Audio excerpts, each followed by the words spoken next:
Yes, smart viewers, welcome back to Sore-Sore Seru. Seru banget, dan ditemenin sama Nathanaela dan juga udah ada perwakilan dari Blood for Life.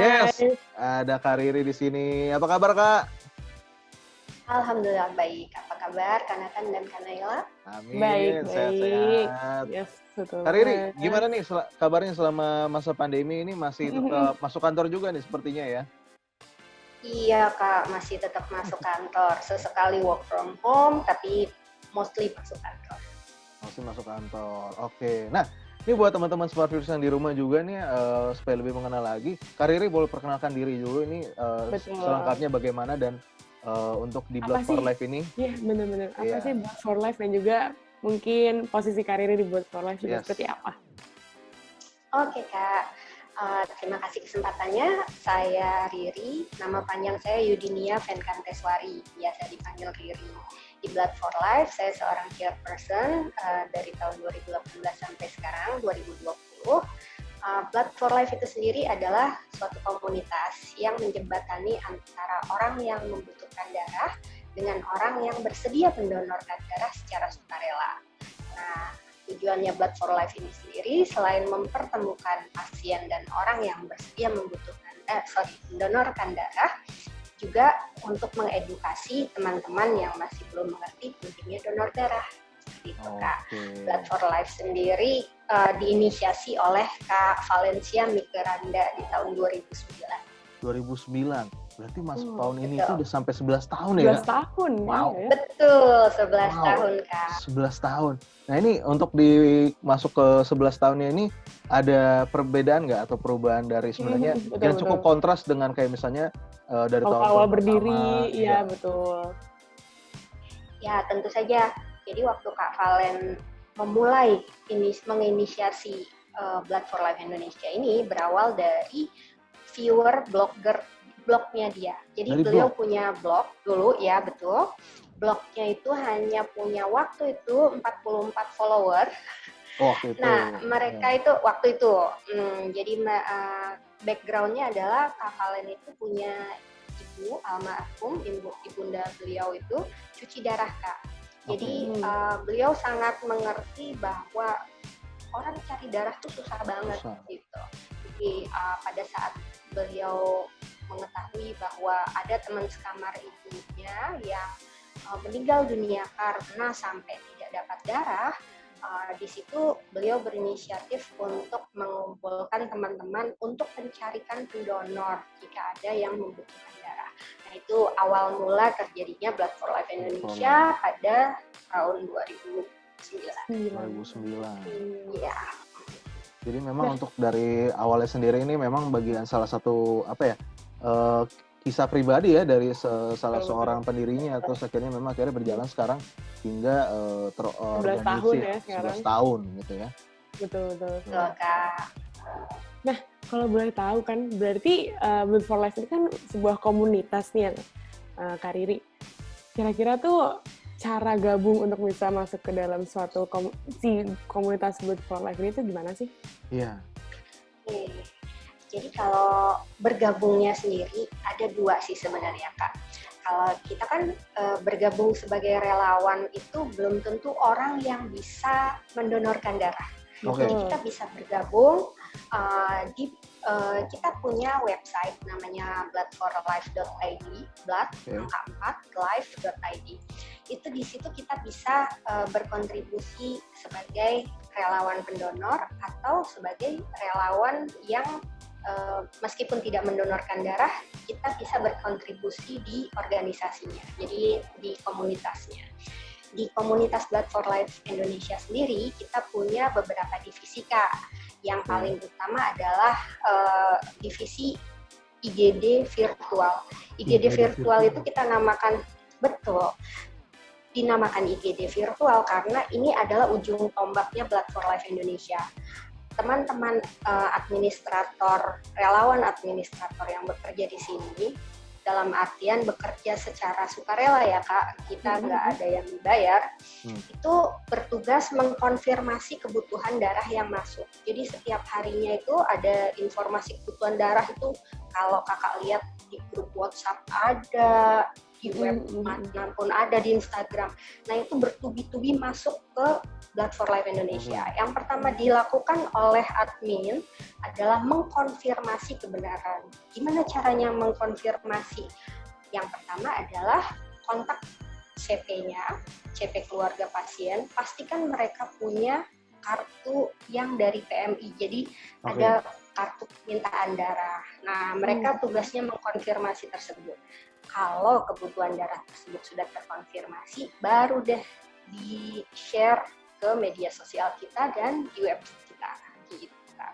Itu pertama. Baru IGD virtual nih ya. Virtual. Betul. Nah, kita punya beberapa divisi lain, tentu saja, misalkan Humas dan Kemitraan. Misalkan yang kontak-kontakan sama Binus TV nih waktu itu untuk mengadakan acara ini, itu ada dari Humas, kemudian divisi edukasi. Nah, kalau edukasi, dia menyediakan konten-konten, Kak. Jadi, konten edukasi, misalkan pentingnya donor darah, syarat-syarat donor darah. Banyak loh orang yang belum tahu gimana sih caranya donor darah, syaratnya apa. Nah, betul. Seperti itu, Kak. Oke, selain ketiga itu ada divisi media sosial. Nah, media sosial ini yang non IGD virtual. Jadi IGD virtual ini memang bekerjanya utamanya di Twitter, Kak. Karena kita dulu awalnya Blood for Life Indonesia itu trendingnya di Twitter. Sampai sekarang, walaupun orang-orang udah jarang ya, yang millennials kan pada udah pada pindah ke Instagram kali. Instagram. Tapi kita punya juga Instagram. Nah, itu yang pegang divisi media sosial. Kemudian ada lagi, Kak, divisi fundraising. Nah, fundraising and design, dari namanya udah ketahuan dong, cari duit, cari dana. Buat apa? Karena operasionalnya Blood for Life Indonesia ini sama sekali tidak menerima tidak menerima pembayaran si relawan-relawan ini. Tapi pada saat mengkonfirmasi kebutuhan darah, kemudian operasional menyelenggarakan acara donor darah, misalkan bekerja sama dengan instansi, itu kan sebenarnya butuh biaya, Kak. Nah, itu fundraising and design bertugas. Mereka mendesain kaos yang cakep-cakep, jual, dapat duit, bisa buat operasional kita. Seperti itu. Udah berapa tadi? IGD virtual udah, kemudian fundraising, ada fundraising design, medsos sama divisi edukasi ya, Kak. Satu lagi, Kak, yang paling nggak kelihatan, namanya divisi pusat data, Kak. Jadi divisi pusat data ini fungsinya adalah kita kan menghimpun data pendonor ya, Kak. Jadi kalau ada kebutuhan darah, selain posting di media sosial, kita juga cari di database kita, apakah ada di kota tersebut dengan kriteria yang dibutuhkan. Misalkan dibutuhkan nih golongan darah A di kota Jakarta, A positif. Kita cari di database, oh ada nih A positif. Kita kontak, Kak, bisa donor nggak? Seperti itu. Berarti memang bukan cuma orang yang datang ke kita, tapi kita juga kadang dari tim Blood for Life juga ngontakin orang buat nyari juga gitu ya, untuk bantu. Betul sekali, Kak. Ya, betul sekali. Nah, ini yang bisa dibilang Blood for Life juga ya proaktif juga gitu ya, benar. Nungguin orang-orangnya aja yang datang, tapi ya mereka kalau misalnya emang ada yang cocok kriterianya ya mereka samperin gitulah. Kalau misalnya memang perlu mendadak ya nggak bisa nunggu orang ini kan harus nyari. Betul. Kita menyadari banget sih, Kak, kalau kita cuma posting di media sosial, ya siapa sih yang ngecekin terus-terusan Blood for Life nih, sekarang udah waktunya gue donor nih, kita cek yuk di Blood for Life. Ada sih orang-orang yang seperti itu, tapi nggak banyak. Jadi kita juga harus punya database. Database-nya dapat dari mana? Dari acara-acara kayak gini nih, Kak. Saya share nih edukasi mengenai donor darah, mengenai Blood for Life Indonesia. Kan smart viewers bisa lihat, oh iya, saya kayaknya udah waktunya donor darah, tapi saya nggak tahu mau donor kemana. Gitu kan? Makanya dari edukasi seperti ini, teman-teman bisa tahu, oh Kak Riri waktu itu bilang di website Blood for Life Indonesia ada bisa daftar sebagai relawan pendonor. Nah, disitulah Kak, dari database teman-teman yang sudah mendaftar di website kami, baru kita bisa kontak satu persatu kalau ada kebutuhan darah yang tidak terpenuhi, seperti itu Kak. Oke. Nah itu tadi memang sempat terpikir di aku juga itu kayak, wah ini kan dari tim Blood for Life ada kumpulan datanya nih. Nah ini datanya datang dari teman-teman ada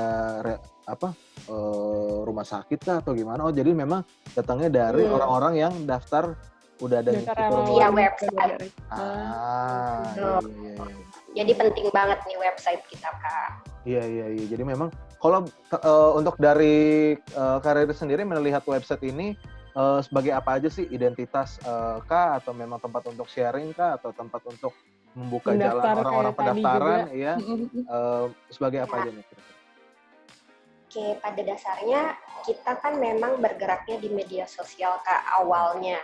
Nah, ke belakang ini kita ngelihat 11 tahun yang lalu. Memang pada saat itu yang ngetren adalah mailing list dan blog. Setelah itu bergeser, orang-orang pada suka main Facebook. Ya udah kita buka di Facebook. Kemudian orang-orang pada main Twitter, otomatis kita main Twitter juga. Sekarang orang-orang main IG.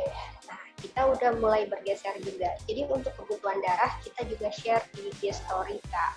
Di Instagram Story itu kita cuman share kebutuhan darah aja sama sesekali kita infokan acara donor darah. Kebetulan kalau yang sekarang lagi pandemi ya Kak, nggak boleh kumpul-kumpul rame-rame gitu. Betul. Kalau kebutuhan darah tuh steady Kak, namanya gini.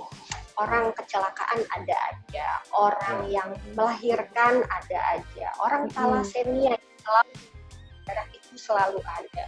Jadi mau pandemi atau nggak pandemi, ya orang butuh darah, orang butuh darah aja kan, tetap ada.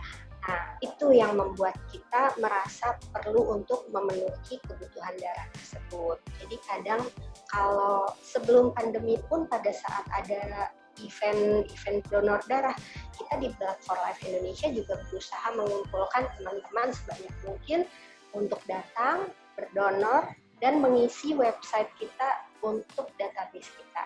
Jadi kembali ke fungsi website itu selain untuk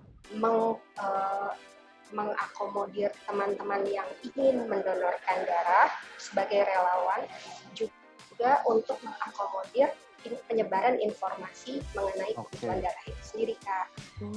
Jadi dua arah. Ini tadi dari Karir ini juga udah sempat ada ngomong ini dalam masa pandemi ini kan memang sistemasi donor darah mungkin pasti akan ada sedikit perbedaan gitu ya. Nah, Smart Viewers kita tahan dulu ya. Habis ini kita akan tanya-tanya lagi lebih lanjut dengan Kariri mengenai sistemasinya ini. Pokoknya jangan kemana-mana, tetap di sore-sore seru.